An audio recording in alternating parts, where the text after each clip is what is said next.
Mi bisabuela nació en Santiago del Estero en 1940. Su mamá, o sea mi tatarabuela, se llamaba María Simona Luna y desde siempre tuvo que pelearla.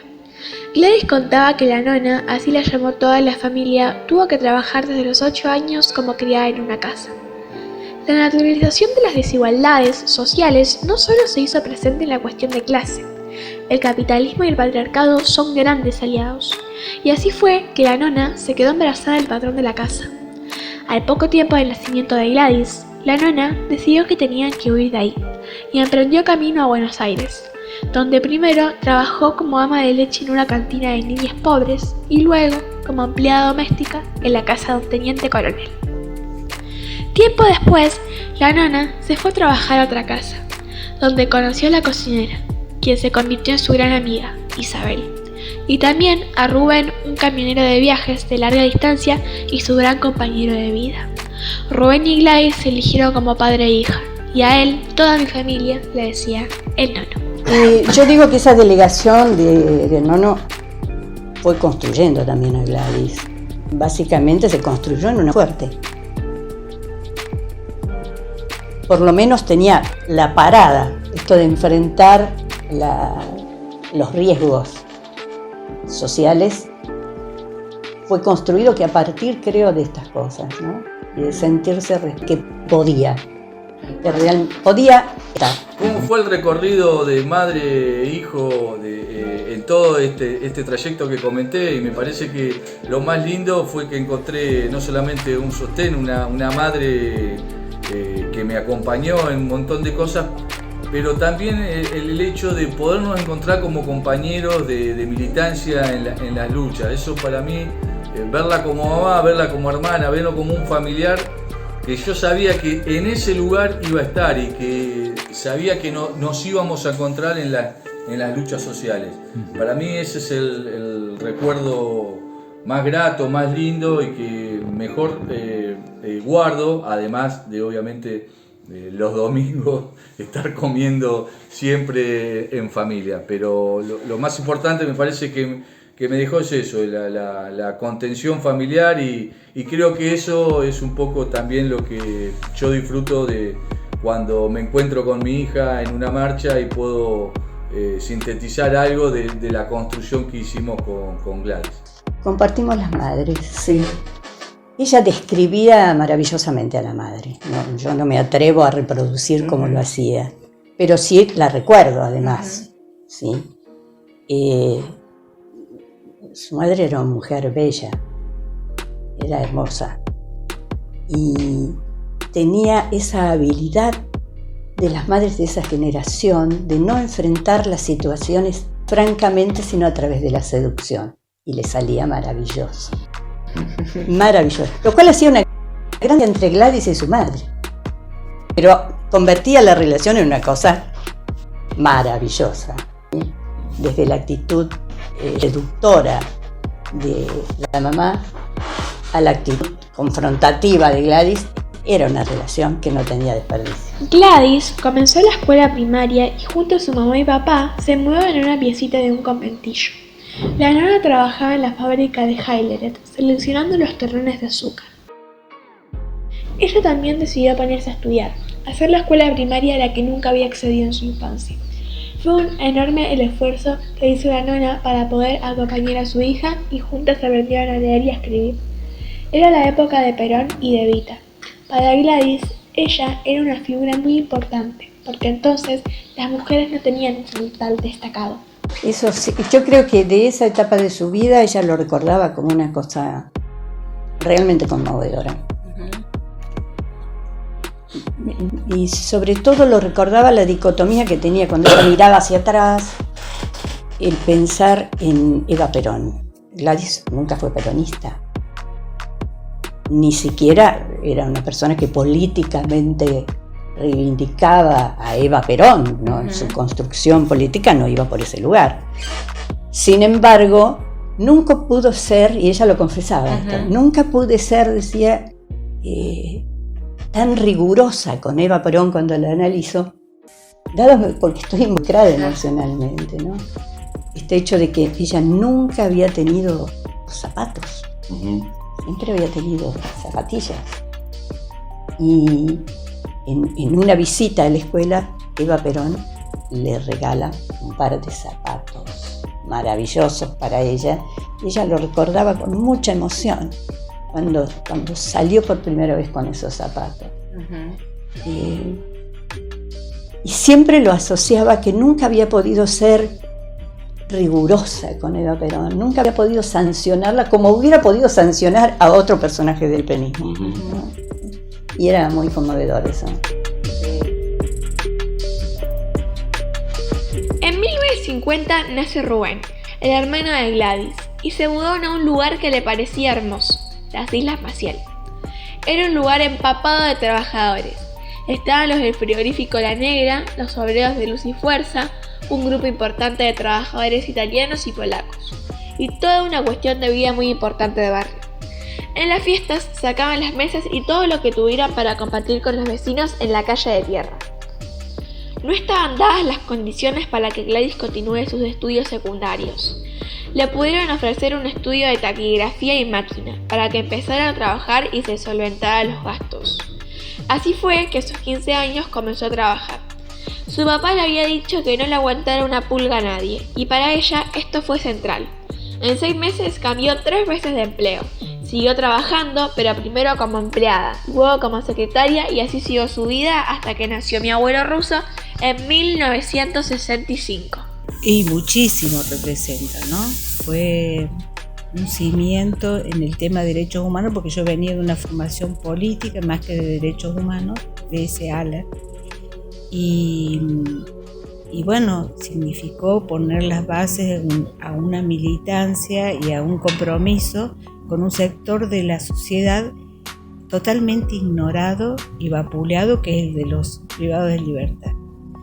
Y sí, significa todo un cimiento de otra forma de militancia y de otros compromisos, asumir otro compromiso.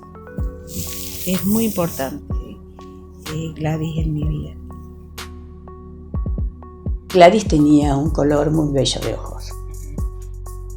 Y cuando era niña, como viste, todos los niños en nuestra infancia hemos especulado con alguna de nuestras maravillas o virtudes. Y ella narraba eso.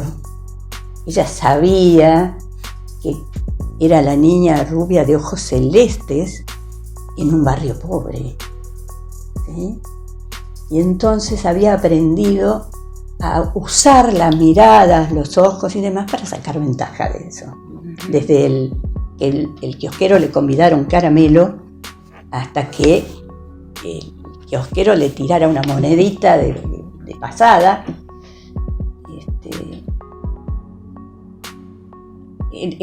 La vida después le cambió, claro. Supo que ella tenía los ojos, pero además tenía el discurso. Y eso, bueno, lo hizo creciendo. En el contexto en que vivió Gladys, desde el 40 en adelante, todos los procesos políticos que vivió y cómo de alguna manera esos procesos la marcaron a fuego para que después ella fuera una sujeta o fuera una persona comprometida con las luchas populares, con los trabajadores, con las revoluciones y con, de alguna manera, con lo que tiene que ver con lo antidictatorial y con la democracia. Pasaron por su vida la Revolución Cubana, los rosariazos, todos los enfrentamientos a las dictaduras, y por eso ella, de alguna manera, creemos que fue netamente antidictatorial y profundamente antiimperialista. Nos parece que esas dos cosas y su decisión política de defender siempre a los trabajadores, de abrazar causas y banderas como en algún momento fueron la del trotskismo, hizo que Gladys se armara de una formación que obviamente en ese recorrer en la PDH, en Zainuco, después quiso volcarla y trasladarla a sus compañeras y a sus compañeros y a la juventud. Y la verdad que Gladys significa nos provoca una profunda admiración por toda su lucha, por toda esa impronta que le puso a sus sueños, a sus proyectos, iba por todo lo que quería, ¿no? Viniendo de una familia como habían formado mis nonos, ella se abrió camino sola, ¿no? Buscando lo que a ella le gustaba, y en eso lo deslumbró a mi papá.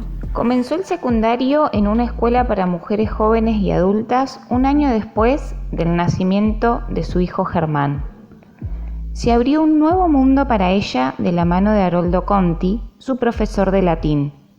Él enseñaba sobre las luchas latinoamericanas, sobre la revolución cubana, el Che, sobre las injusticias y el imperialismo. Les contó también sobre la guerra de Vietnam y militaron el cordobazo en la calle del colegio. Gladys y sus compañeras formaron una agrupación llamada Muchacha, desde la cual ya planteaban consignas como igual salario por igual trabajo y aborto legal. Se dio cuenta que ya era una militante. De verdad, gracias a Gladys nosotros no somos analfabetos políticos, sino que por ahí no coincidiendo del todo todos con todas las ideas nos interesa, sabemos de qué se trata, podemos hacer una lectura, podemos debatir en familia, podemos no desde la militancia misma, pero sí cada uno desde su lugar. La mayoría de esas respuestas las tuvo Gladys y mi viejo, digamos. No es casualidad, son los dos, venían los dos de la misma formación. Entonces, a partir de que yo me di cuenta de que en Gladys encontraba las respuestas del tipo más profundas, más sociales, o sea, no relacionadas al tipo de respuestas que iba a buscar en mi vieja, que iba a buscar otro tipo de respuestas que Gladys seguramente no me las iba a poder dar, y posiblemente mi viejo tampoco. Entonces, desde el punto de vista ese, el estar con Gladys y compartir, que me ayude a crecer, y ser para mí una guía, y todo lo que significaba y todo lo que me fui enterando a partir de los 15, 16, uno se va enterando de determinadas cosas que pasaban en la vida de los adultos, que antes no te enterás. Y construyendo la vida de mi tía, de Gladys, se combinaba eso maravilloso que ya estaba, que era su excepcional sentido de la anfitriona, digamos. O sea, Gladys te recibía en su casa y para mí era mágico. Ya después empecé a viajar, por supuesto, como una opción a Neuquén solo. No solo por la relación con el ruso, que también era fantástica, sino porque la verdad que me sentía bien con Gladys. Era una cosa, y el tema del aprender. Por eso a mí me es inevitable relacionar a Gladys con lucha y con libros. Para mí no tiene otra... a mí me es más fácil relacionarla con libros, y tengo muchísimo, o sea, es imposible no relacionarla con el nunca más, con el hecho de la dictadura. Es imposible no relacionarla, que estos eran de ella y me los regaló Germán, con la historia argentina de Milciades Peña, que no se consigue muy fácilmente, y después relacionarla con libros.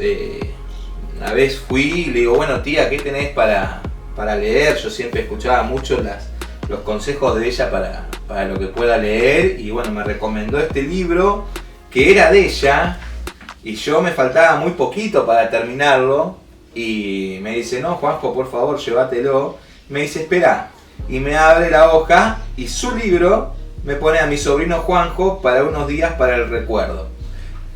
Esto ya era en el 2002, o sea, yo ya tenía 20 años acá. Es una cosa que no, para mí no tiene precio. Ya el libro de Marcos Aguinis, la gesta del marrano, a pesar de no coincidir ideológicamente con Marcos Aguinis. Bueno, como familiar, yo siempre digo que ella fue, yo soy hija única, fue mi hermana mayor, desde el compromiso afectivo, reentregada, represente en todo y también ese mismo compromiso que ella siempre manifestó en lo político, desde lo afectivo era así. Así que nos acompañamos siempre mucho las dos, ella a mí y yo, cuando fue todo el tema de su enfermedad y todo eso,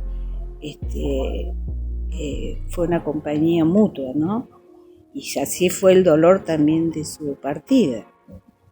Pero sí, el compromiso afectivo y el amor de que Gladys que nos teníamos era muy fuerte, muy importante, y también eso también marcó mi vida, ¿no?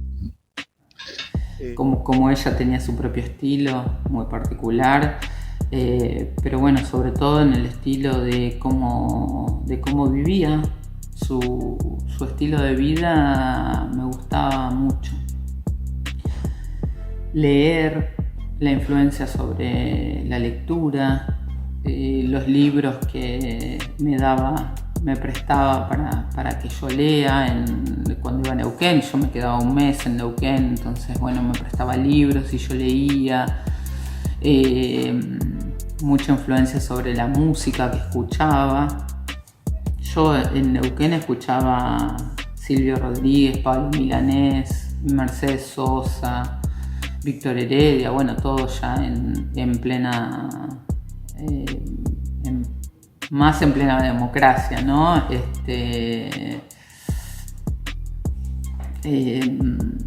Escuchaba a Nacha Guevara también. Cantaba, me encantaba mucho cantar. Gladys tenía un equipo de música hermoso y realmente yo lo disfrutaba muchísimo. Yo a Gladys empecé a relacionarla como una tía significativa para mí, más llegado o más cercano a la adolescencia. Antes podía ser como una persona que yo viajaba a Neuquén de vacaciones y me hospedaba y me trataba sumamente bien y me hacía de comer sumamente rico. Eso es lo que puedo recordar de mi infancia y de mi adolescencia, de mi infancia y mi primera adolescencia en relación a Gladys, 12 años. Ya después de los 12 años, ya mis encuentros con Gladys, o por ahí más de adolescente, 15 años, tenían una significación o una resignificación distinta a raíz de cómo yo empecé a mirar el mundo, ¿sí? O sea, de una familia de laburantes, empezar a tratar de responderte ciertas preguntas que es muy importante que surjan en todo adolescente, y a partir de ahí es como uno va explorando las respuestas. La conocí en un momento de mi vida donde ya creí que uno no hacía nuevos amigos. Era pasando los 30 años. Y yo tenía la fantasía que uno creaba los amigos históricos en la primera infancia. Esto que construyó de la escuela, del barrio. Pero pensaba que después de los 30 uno no hacía amigos así entrañables. Me equivoqué, por suerte. Así que bueno, la política siempre estuvo ahí súper presente en nuestras vidas. Siempre hubo muchas discusiones, siempre hubo acaloradas discusiones, pero bueno, siempre entendiendo que éramos familia, ¿no? Y bueno, y eso se da, uno se pelea más con la familia porque sabe que por ahí las reconciliaciones son mucho más fáciles, el acercamiento de posiciones es mucho más fácil. Me regaló que yo conté una anécdota muy linda en Facebook en relación a cómo llegó este libro a mis manos, ¿no es cierto? Porque me hablaba de un libertario, qué sé yo, yo ya militaba en el trotskismo cuando ella me regala este libro. Le digo, ¿vos me querés hacer anarco a mí? Me dice, callate, boludo, léelo. Es una cosa muy graciosa, porque dice, callate, boludo, léelo. Tenía razón, digamos, y lo tenía que leer. Y todos los libros con unas dedicatorias divinas. Me tomé el atrevimiento la última vez que viajé de agarrarme a este libro que está dedicado a ella por Osvaldo Bayer, que es una novela. No tuvo mucho éxito, pero linda novela, no era el género de él, que es Rainer y Minogue. O sea que yo a Gladys la relaciono con libros. Ella, yo cuando tenía chico me decía, no, vos querés un manual, el manual de la vida es patas arriba de Galeano, la escuela del mundo al revés. Y eso era.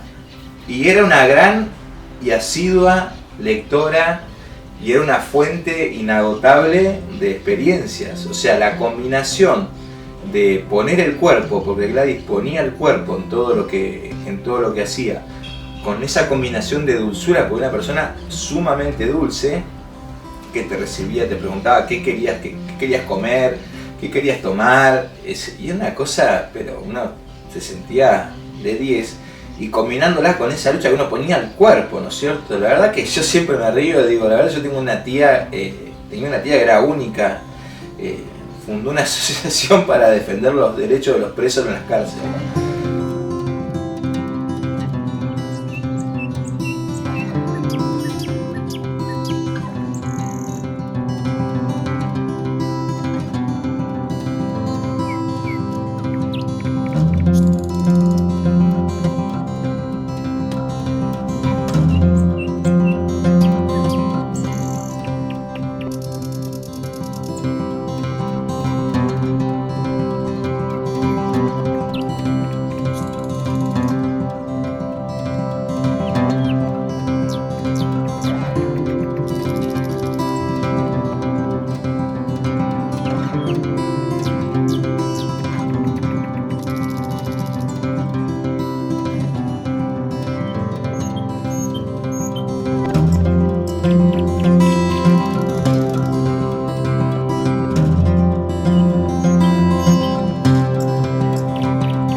Gladys se acordó de los olvidados, puso su mirada y cuerpo militante contra las atrocidades cometidas en las cárceles y no solo denunció lo que allí sucedía, sino que también gritó cada vez que la policía ejercía violencia afuera, en los barrios, con los pibes.